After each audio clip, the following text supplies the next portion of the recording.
আমাদের অবস্থান পরিষ্কার। এই ডাকসু নির্বাচন এটা জুলাইয়ের আকাঙ্ক্ষা, এটা শহীদদের দাবি। আজকে যে উৎসবমুখর পরিবেশ তৈরি হচ্ছে, সেই উৎসবকে যারা নস্যাৎ করার চেষ্টা করছে, যারা ডাকসুকে বানচাল করার চেষ্টা করছে, তাদের বিরুদ্ধে আমাদের অবস্থান। এই স্টাফ এবং শিক্ষকদের মধ্যে যারা সাপোর্ট দিতে চাচ্ছে, যারা ডাকসু নির্বাচনকে বানচাল করতে চাচ্ছে, তাদের বিরুদ্ধে আমাদের অবস্থান, শিক্ষার্থীদের অবস্থান। তা আমরা বিশ্ববিদ্যালয় প্রশাসনকে অনুরোধ করেছি, নির্বাচন কমিশনকে বলেছি এই স্টাফের বিরুদ্ধে দ্রুত সময়ের মধ্যে যেন ব্যবস্থা নেওয়া হয়।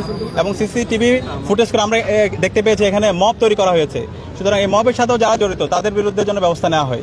আমরা সবাইকে অনুরোধ করবো, ডাকসু নির্বাচনে আমরা যারা প্রার্থীরা আছি সবাই যেন দায়িত্বশীল আচরণ করি। আমরা সকাল থেকেই সবার দায়িত্বশীল আচরণ করার জন্য আমরা বারবার আহ্বান করছিলাম, এবং আমাদের জায়গা থেকে আমরা বারবার দায়িত্বশীল আচরণ করেছি। এবং আমরা আশা করব শেষ পর্যন্ত সকল প্রার্থীরা এবং সকল ভোটাররা দায়িত্বশীল আচরণ করবে।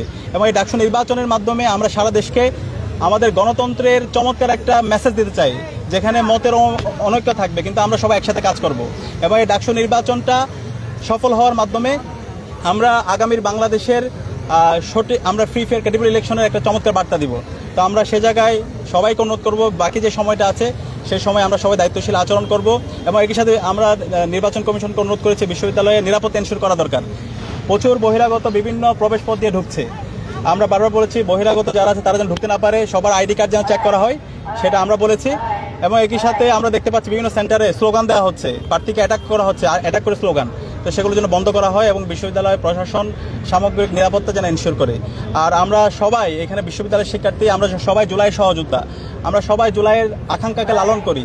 শিক্ষার্থীরা যাকে তাদের নেতা হিসেবে বেছে নেবে আমরা তাকে গ্রহণ করব। এক্ষেত্রে আমরা কোনো কাদা ছোড়াছুড়ি করা, দায় দিয়ে দেওয়া, এই অপরাজনীতি যেন আমরা না করি। আমরা আশা করব বাকি যে সময় আছে সেই সময় সবাই দায়িত্বশীল আচরণ করবে, এবং এখন পর্যন্ত যে ঘটনাগুলো অভিযোগগুলো এসেছে সেই অভিযোগগুলোর যথাযথ বিচার, বিশেষ করে যে স্টাফ এই কাজের সাথে জড়িত ছিল এবং যে ইন্ধন দিয়েছে তাকে যেন দ্রুত অ্যারেস্ট করা হয় এবং তাকে যেন দৃষ্টান্তমূলক বিচার আওতায় নিয়ে আসা হয়, সে দাবি আমাদের বিশ্ববিদ্যালয় প্রশাসনের প্রতি থাকবে।